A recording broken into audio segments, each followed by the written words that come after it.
Bom, vamos abrir a nossa Bíblia para a gente iniciar a nossa série Criados pela Palavra, para você entender o que significa isso. Abra a sua Bíblia em Atos 2, Atos capítulo 2, a partir do versículo 36.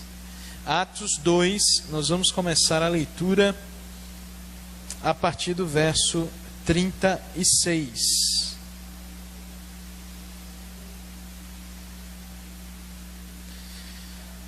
Amém, queridos? Então vamos lá, diz assim a palavra do Senhor: portanto, que todo Israel fique certo disto: esse Jesus, a quem vocês crucificaram, Deus o fez Senhor e Cristo.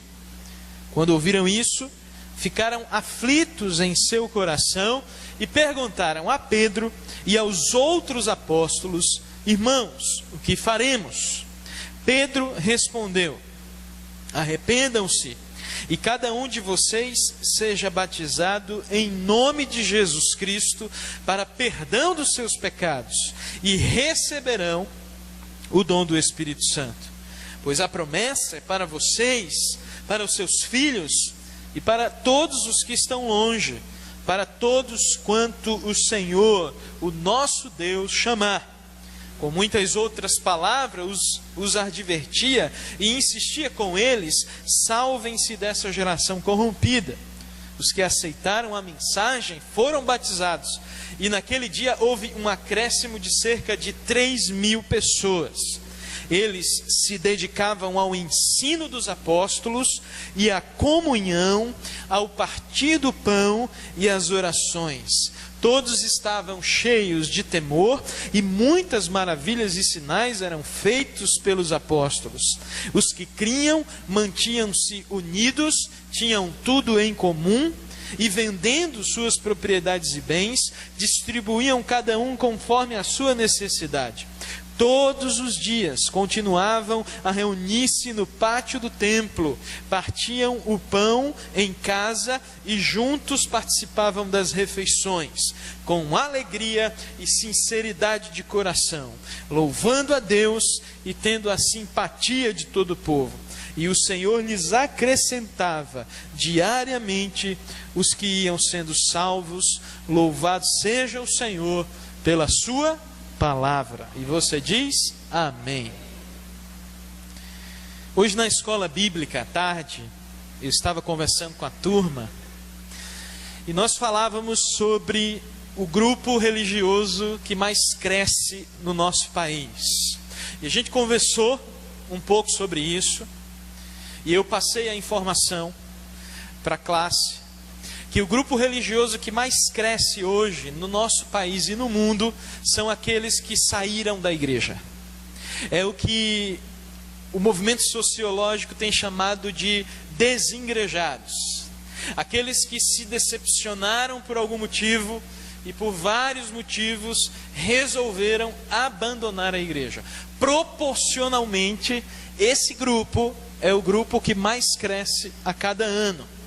E no nosso país, isso é uma realidade, infelizmente. E, sem dúvida, quando a gente pensa em evangelização e quando a gente pensa em igreja, esse grupo apresenta para nós um grande desafio. O desafio de olhar para essas pessoas e reintegrar essas pessoas no corpo de Cristo, ou seja, na igreja. O tema que a gente vai tratar esse mês, pelo aniversário da nossa denominação e por uma necessidade da gente ampliar, talvez, esse conceito em nosso coração, é sobre igreja. Criados pela palavra, está fazendo uma menção direta à igreja, da nossa ideia do que é ser igreja. Esse tema fala da importância da igreja, da origem da igreja. Porque quando a gente fala e pensa em igreja, assim, uma coisa tem que ficar no nosso coração, é que Deus criou a igreja. A igreja nasceu primeiro no coração de Deus, e a igreja é mais antiga do que alguns imaginam. Eu sou a favor de uma corrente teológica que diz que a igreja não começa no texto que nós lemos aqui em Atos 2. uma corrente teológica que defende que a igreja não começa no Novo Testamento. A igreja começa em Gênesis 12. E o que é que tem lá em Gênesis 12? O chamado de Deus para Abraão. A igreja começa, a igreja nasce no coração de Deus, mas ela é criada pela palavra de Deus, e nós vemos isso lá em Gênesis 12, a partir do primeiro verso. Deus dizendo para Abraão: Abraão, sai do meio da tua parentela, sai do lugar onde você está e vai para um lugar que eu vou mostrar a você.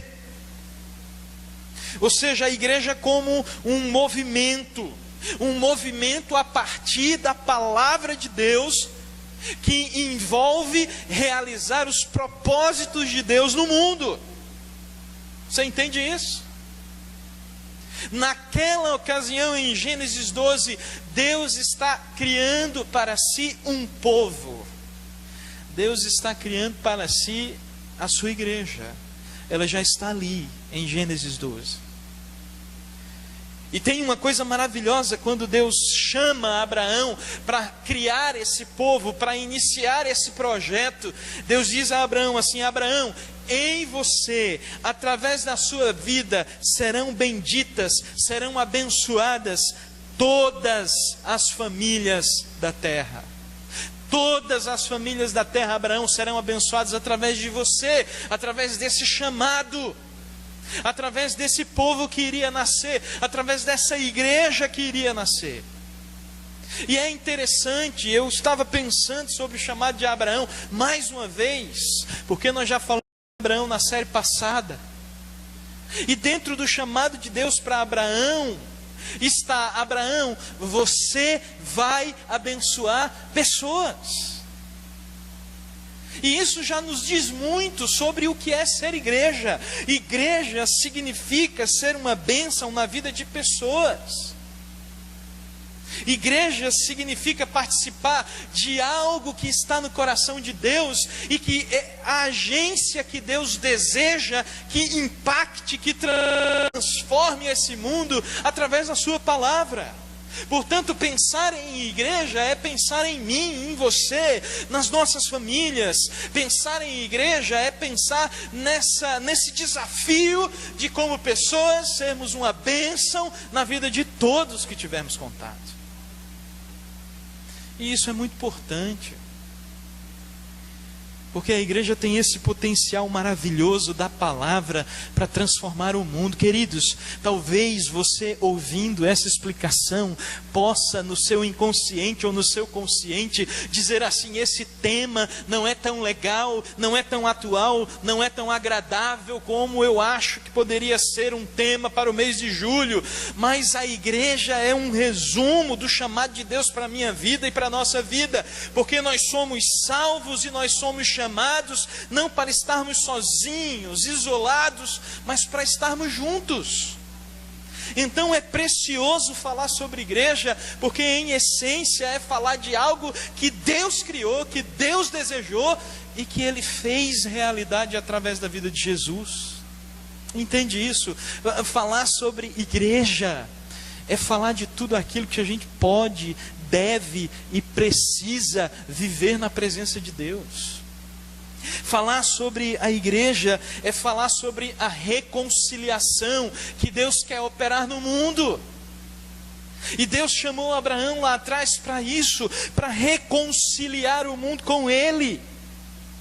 A palavra de que todas as famílias da terra seriam abençoadas através de Abraão se cumpriu em Jesus, porque é em Jesus que agora todas as famílias da terra podem ser abençoadas.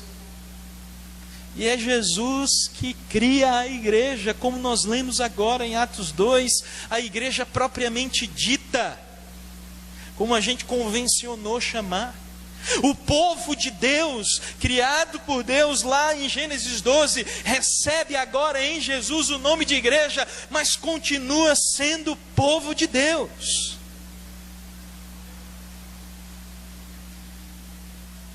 E agora esse povo, que a gente costuma chamar igreja, que foi criado e que é criado pela palavra de Deus. Lá no chamado de Deus para Abraão está clara a palavra de Deus, e aqui em Jesus está claro o Evangelho, que é o centro da igreja e que também cria esse movimento maravilhoso. A nossa mensagem do amor de Deus é o Evangelho de Jesus Cristo, e o Evangelho de Jesus Cristo é aquilo que faz com que sejamos igreja. Não é estarmos juntos em um mesmo espaço, não é cantarmos os mesmos cânticos, não é estarmos ouvindo a mesma palavra, mas o que nos faz igreja é a compreensão, a vida, a interiorização do Evangelho de Jesus Cristo. É por isso que nós estamos aqui, por causa do Evangelho. E é por isso que nós podemos ser chamados igreja. Não é por causa da estrutura que temos, que é maravilhosa, graças a Deus, mas nós somos chamados igreja porque nós somos chamados em Cristo Jesus para o arrependimento dos nossos pecados e para uma nova vida com Deus. E isso é o Evangelho. Se aproximar, se reconciliar, se entregar a Deus de todo o coração e fazer isso através de Jesus. Ter um relacionamento com Deus, um relacionamento com Deus que afeta o nosso relacionamento uns com os outros. E esse relacionamento que nós temos uns com os outros como igreja, nos leva, nos impulsiona a divulgar e a propagar e a levar o amor do Senhor por todos os lugares. Criados pela palavra para proclamar a palavra.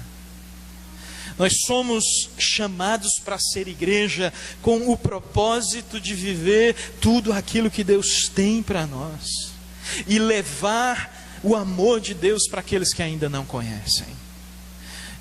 Somos criados pela palavra para levar o amor de Deus para o resto do mundo. Como Jesus diz, vão por todo o mundo e pregai o Evangelho. E faça isso em Jerusalém, Judeia, Samaria e até os confins da terra. Mas, queridos, como é que a gente faz isso hoje? Pensar na igreja, pensar no propósito da igreja, pensar em levar esse amor para as pessoas, pensar em ser a realização da vontade de Deus na vida das pessoas, na nossa sociedade, no nosso mundo. Como a gente faz isso? Como a gente é uma igreja que verdadeiramente faz diferença na nossa vida, no nosso desenvolvimento da nossa espiritualidade e no desenvolvimento da espiritualidade das pessoas à nossa volta. Como a gente faz isso? Qual é a dinâmica que a gente encontra no Antigo Testamento? Qual é a dinâmica que a gente encontra em Atos 2, no texto que a gente acabou de ler aqui? E a primeira coisa que eu vejo, a primeira ideia que Atos 2 me apresenta, é que a gente leva o amor de Deus para as pessoas. A gente é uma igreja mais viva e eficaz, sendo mais relacionamento e menos religião. Uma igreja que vai fazer parte da construção do reino nesse mundo tão conturbado e confuso em que nós vivemos, é uma igreja que tem mais relacionamento e menos religião. Alguém certa vez me perguntou assim: Pastor Neto, o que é que leva as pessoas à sua igreja? E eu não respondi essa pergunta, eu fiquei pensando nela. O que é que faz com que as pessoas vão na sua igreja? Isso já faz uns 2 anos e alguma coisa. E eu nunca esqueci essa pergunta. E a pessoa respondeu. Ela disse: olha, o que leva as pessoas na igreja é isso. E eu lembro que eu não contestei, eu não confirmei, eu fiquei ouvindo. E aquela pergunta e aquela resposta ficaram na minha mente. E a resposta não me convenceu. E eu não tive a oportunidade de conversar isso com esse meu amigo ainda. Mas a resposta não me convenceu. Eu fiquei pensando, não é isso. Não é isso. Eu não vou dizer o nome dele, porque vai que ele está assistindo, tá? Aí eu não vou dizer o nome. É uma pessoa muito querida. Mas eu pensei, não é isso.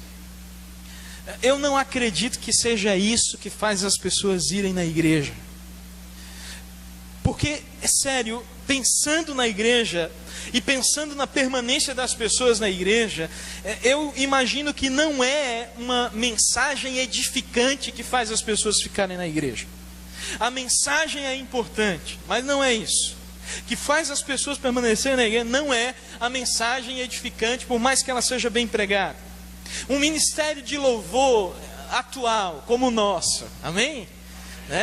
Que se esforça, que abençoa, que está aí abençoando a igreja. Por mais que seja bom ter músicos competentes, que se comprometem com Deus em primeiro lugar, e depois com seus talentos na igreja, não é isso também que faz com que as pessoas venham na igreja. É bom, é importante, mas não é isso. Não são os ministérios também. Não é o coral. Cadê o coral? Está aí, né? Aliás, quando o coral senta e levanta, é lindo, né? Não é bonito? Cadê Laís? Deve estar arrumando alguma coisa lá atrás. Está aqui? É lindo, é muito bonito. Mas não é o coral que leva as pessoas na igreja. É bom, é importante, faz a gente ter aquele sentimento de pertencer, de oferecer culto e de dizer: olha, eu estou aqui louvando a Deus. É maravilhoso, mas não é isso que faz as pessoas irem na igreja. E o tempo foi passando e a gente vai se desenvolvendo, a gente vai lendo, a gente vai estudando, a gente vai sonhando com a igreja em que as pessoas queiram estar nela. E uma coisa veio ao meu coração, e quando eu leio o Novo Testamento, quando eu olho para o movimento de Jesus, quando ele chama os seus discípulos, caiu a ficha, sabe? E eu pensei assim: as pessoas vão na igreja, sabe por quê? Por causa dos relacionamentos. E elas permanecem na igreja, sabe por quê? Por causa dos relacionamentos. Você entende isso? Ser uma igreja relevante significa investir mais em relacionamento do que qualquer outra coisa. Porque tudo que nós fazemos como igreja nasce do fato de estarmos juntos, nos relacionando. O coral é fruto de um relacionamento, o ministério de louvor é fruto de um relacionamento. A palavra que eu estou pregando aqui, se você não estivesse aqui, eu estaria pregando para quem? E aí, quando eu penso em algum de vocês, como Neto e Rebeca, que saem lá de Boa Viagem, e eu faço um desafio a Neto e Rebeca: contem quantas igrejas vocês passam quando vocês saem de Boa Viagem e vêm para cá no domingo à tarde. Você faz essa contagem para mim? Você me fala, tá? Eu vou dar um chute, depois você compara. Eu acho que é no mínimo 20. Manda a Rebeca contar, se você estiver dirigindo, tá? No mínimo 20 igrejas de Boa Viagem até aqui, no caminho que Neto faz, que eu sei mais ou menos qual é. Mas Neto resolveu se congregar nessa igreja, em Casa Amarela. Dentro das centenas de igrejas que ele tem na Zona Sul, Neto veio para essa igreja em Casa Amarela. Eu sei que o pastor que vocês têm é muito legal. Eu sei. Eu sei disso. Brincadeira, tá, gente? Por favor, não levem a sério. Mas o que trouxe Neto a essa igreja foi relacionamento. Você sabia disso? Relacionamento. O relacionamento que Neto tem com Alexandre, o relacionamento que Rebeca tem com Roberta, o relacionamento que Priscila tem com a irmã, o relacionamento que eles têm juntos, o desejo de fazer uma coisa especial para Deus juntos, e depois de conhecer pessoas aqui, o desejo de fazer coisas especiais para Deus junto com essas pessoas que eles conheceram aqui, e o desejo de se sentirem chamados por Deus para impactar esse mundo dentro desses relacionamentos que eles estão experimentando aqui. E é claro que depende do Espírito Santo converter ou não alguém. É claro que é a ação de Deus fazer com que eu e você nos acheguemos a Deus através de Jesus. Mas poderia ser em qualquer lugar, em qualquer igreja. Mas os nossos relacionamentos fazem diferença na vida das pessoas que nós falamos de Jesus. a forma como nós acolhemos, a forma como nós transmitimos, que nós notamos que as pessoas estão aqui. Que bom que você veio, estou feliz de estar com você. Esse espaço é para que você esteja aqui, que a gente se conheça e que a gente divida os fardos e que a gente ore junto, esteja na presença de Deus junto, se conheça, se aceite e se abençoe. Porque como é bom a gente ser abençoado por Deus, não é verdade? Você concorda? E sabe como é que Deus abençoa a minha e a sua vida? Usando pessoas. Deus abençoa a minha e a sua vida através de pessoas. É ou não é? Quando você está triste, quando você está precisando de ouvir algo que volte, que faça o seu coração se acender de novo, e Deus vai falar com você através de pessoas. Então igreja não é um amontoado de gente em torno de um ritual religioso. Igreja é um amontoado de gente, de pessoas que se amam, que se conhecem, que aceitam o desafio de estarem juntas e de serem juntas usadas por Deus para fazer diferença no mundo. Isso é igreja, esse é o chamado de Deus para mim e para a sua vida. Nós não estamos sozinhos no desafio de falar do Evangelho para as pessoas. Nós não estamos sozinhos nas nossas crises, nós não estamos sozinhos nas nossas lutas, nós estamos contando uns com os outros, e isso é bênção. Bênção é quando eu posso dizer para você a minha fraqueza, a minha falha, o meu descuido. Bênção é quando eu posso dizer para você: olha, eu não sou perfeito coisa nenhuma, eu tenho tantos defeitos quanto você e até mais. E você olhar para mim e me honrar e orar comigo, caminhar comigo apesar disso, porque você é igual. E você sabe que o amor de Deus é igual na minha vida e na sua vida. Igreja é quando a gente tem essa coragem, irmãos, de relacionarmos uns com os outros apesar dos defeitos que nós tenhamos e das nossas limitações, e de ser uma bênção apesar de você não concordar comigo sempre e de eu não concordar com você sempre. Mas nós concordamos que aquilo que nos une é muito maior do que qualquer coisa que nos separa, e o que nos une é o amor de Deus. Amém? Mais relacionamentos e menos religião. Tim Keller, falando sobre a igreja no primeiro século, num livro maravilhoso, se você puder comprar para ler, compre. O livro chama-se Deus Pródigo. É uma reflexão sobre a parábola que a gente costuma chamar de a parábola do filho pródigo. E é um livro que fala muito ao meu coração, e eu tenho certeza que pode ser uma bênção na sua vida. O Deus Pródigo. Tim Keller diz que a igreja do primeiro século, essa igreja, esse movimento, esse marco na história da igreja que acontece em Atos 2, era vista como um movimento antirreligioso. Você sabia disso? E eu tive que voltar e ler algumas vezes. Como assim? O cristianismo, o movimento de Jesus, muito mais do que ser uma religião naquele momento, era uma antirreligião. Porque imagine um cidadão do primeiro século conversando com um cristão, e aí diz assim: rapaz, tu é cristão? Que negócio é esse? Que religião é essa? Qual é o templo de vocês? Quem é que o cristão respondia? A gente não tem templo. Pode dizer, mas e o templo de Jerusalém, pastor? Foi destruído mais de 30 anos depois da morte de Jesus. O templo de Jerusalém foi destruído. Puf, acabou. E não era um templo cristão, era um templo judeu. E aí o cristão fala para o rapaz: rapaz, a gente não tem templo. Mas como assim não tem templo? Se você for em Roma, você vai ver a grandiosidade dos templos antigos. Se você for na Grécia, nossa, ruínas de templos a tantos deuses quanto possível. E aí o cidadão continua perguntando ao cristão: tá, vocês não têm templo, mas e o sacerdote de vocês? Quem é? Quem é que o cristão respondia? Aí não tem. Mas como assim não tem sacerdote? Toda religião tem sacerdote. A religião judaica tem o seu sacerdote. E o cristão respondia: nós temos um único sacerdote, porque ele é o único caminho que nos leva até Deus, e o nome dele é Jesus Cristo. Mas cadê ele? Está no céu. E aí o cidadão do primeiro século perguntava para o cristão assim: certo, tudo bem, mas me diga uma coisa, aonde estão os seus sacrifícios? Porque toda religião antiga tinha o sacrifício na sua liturgia, inclusive a religião de Israel. Aonde estão os seus sacrifícios? O que é que o cristão respondia?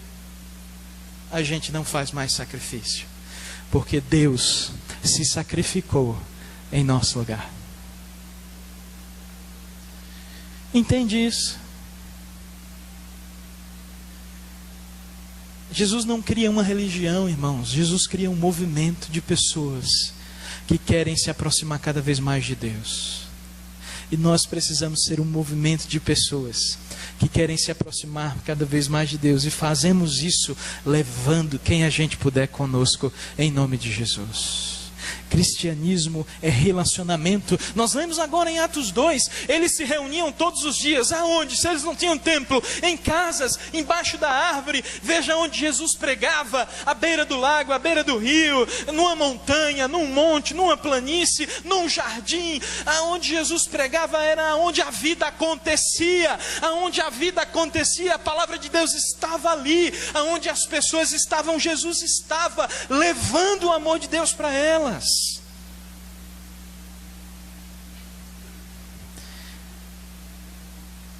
Eles perseveravam juntos. E todos os dias o Senhor acrescentava a esse movimento que não tinha templo, que não tinha sacerdote, que não tinha hierarquia estabelecida ainda.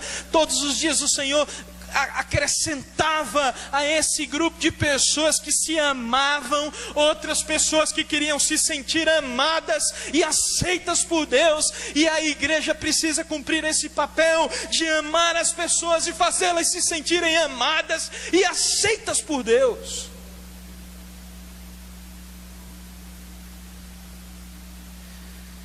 E para isso, além de mais relacionamento e menos religião, a gente precisa de mais aceitação e menos julgamentos.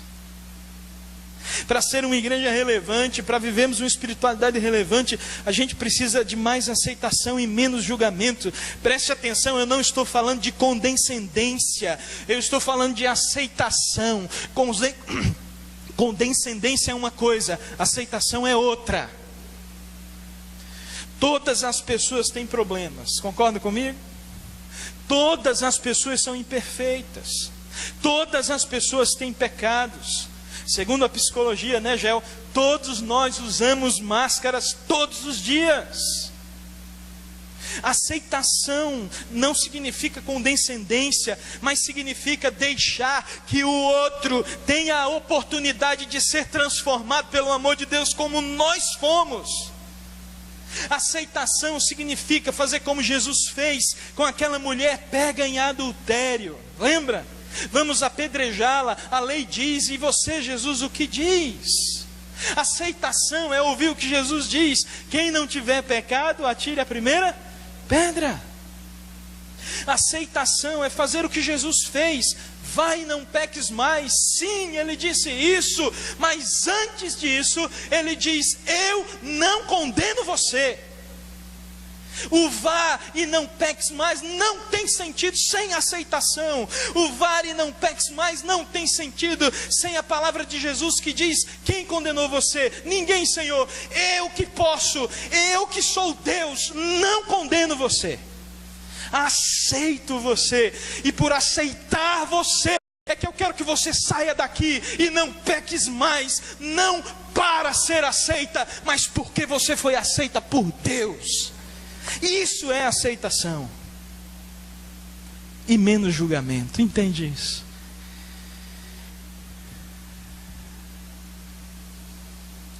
Deus me aceita.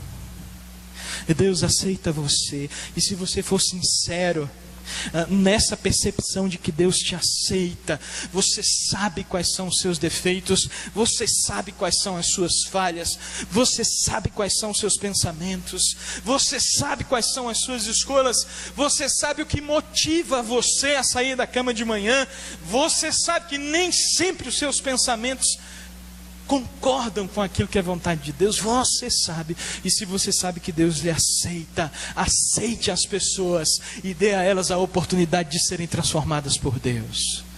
Porque eu quero dizer uma coisa para você: nem eu nem você transformamos a vida de ninguém. Só quem faz isso é o amor do Senhor. Não é a condenação que transforma as pessoas, é? Dizer para elas: você vai para o inferno se você morrer sem Jesus. Isso não transforma ninguém. Porque quando eu olho para Abraão lá em Gênesis 12, Deus diz para ele no início, Gênesis 12, em você, o meu projeto é abençoar todas as famílias da terra, não é condenar. Abraão, eu quero abençoar todo mundo. E quando a gente aceita as pessoas como igreja, nós aceitamos a oportunidade que elas vão ter de serem transformadas pelo Espírito Santo de Deus. Porque só o Espírito Santo de Deus convence alguém do pecado, da justiça, do juízo e do grande amor de Deus em Cristo Jesus. Então, se queremos fazer diferença nesse mundo como igreja, nós precisamos aceitar mais e julgar menos. E para terminar, nós precisamos ser mais um lugar de graça do que um lugar de fardo. Tem uma frase do Tim Keller que eu também gosto muito. E eu queria que você nunca esquecesse dessa frase, assim como eu nunca esqueci quando eu ouvi a primeira vez. Ele diz assim: não há nada que você possa fazer para Deus te amar menos.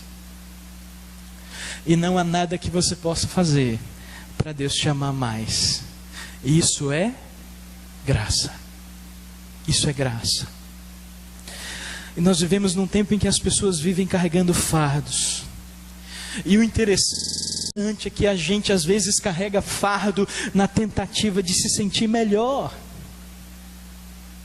As pessoas carregam fardos na tentativa de se sentirem melhor com elas mesmas. Pessoas que querem ser reconhecidas pelo que têm ou pelo que aparentam. Isso é carregar um fardo. Querer se legitimar ou ser aceito pelo que a gente tem, isso é carregar um fardo. Mas você diz: pastor, a nossa sociedade é assim. E eu posso dizer: eu sei, mas o reino de Deus não é assim. E nós não somos cidadãos somente da sociedade, nós somos cidadãos do reino dos céus. Pessoas que carregam um fardo querem ser reconhecidas pelo que sabem ou pelo que aparentam saber. Pessoas que querem ser reconhecidas pela vaidade ou pelo sucesso, e isso é um fardo que não satisfaz. A única coisa que o Senhor Jesus quer que a gente carregue é a sua cruz. Sabe por quê? Quando Ele diz: cada um negue-se a si mesmo, carregue sua cruz e siga-me, é porque Ele quer que a gente morra com Ele. Morrer com Ele significa ganhar uma vida que vale a pena nesse tempo e na eternidade. E isso é graça. Ser um lugar de graça é apontar sempre para Jesus, como aquele que é suficiente para que qualquer pessoa chegue a Deus. E eu quero terminar essa reflexão dessa noite dizendo que essa igreja que Deus cria, que é mais relacionamento do que religião, muito mais, que é mais aceitação do que julgamento, essa igreja que o Senhor cria, que é um lugar de graça, ela é uma igreja de pessoas que buscam a santificação. Amém? Agora deixa eu resumir para você o que é santificação. Santificação não tem a ver com o seu comportamento moral. Santificação tem a ver com aquilo que você faz, tendo como alvo maior o exemplo de Jesus Cristo. Sabe quando eu e você somos mais santos? Quando eu e você nos parecemos mais com Jesus Cristo. E em tudo que a gente vive, e em tudo que a gente escolhe, e em tudo que a gente faz, a gente busca se parecer mais com Jesus Cristo. Porque sem Ele, É impossível ser mais relacionamento do que religião. Sem Ele é impossível aceitar as pessoas. Sem Ele é impossível entender a graça de Deus, que é de fato um ato gratuito de um Deus que ama muito e que, apesar de nós, nos dá vida, e uma vida que vale a pena, uma vida abundante. Então, que na minha forma e na sua forma de tratar as pessoas, nós nos pareçamos mais com Jesus.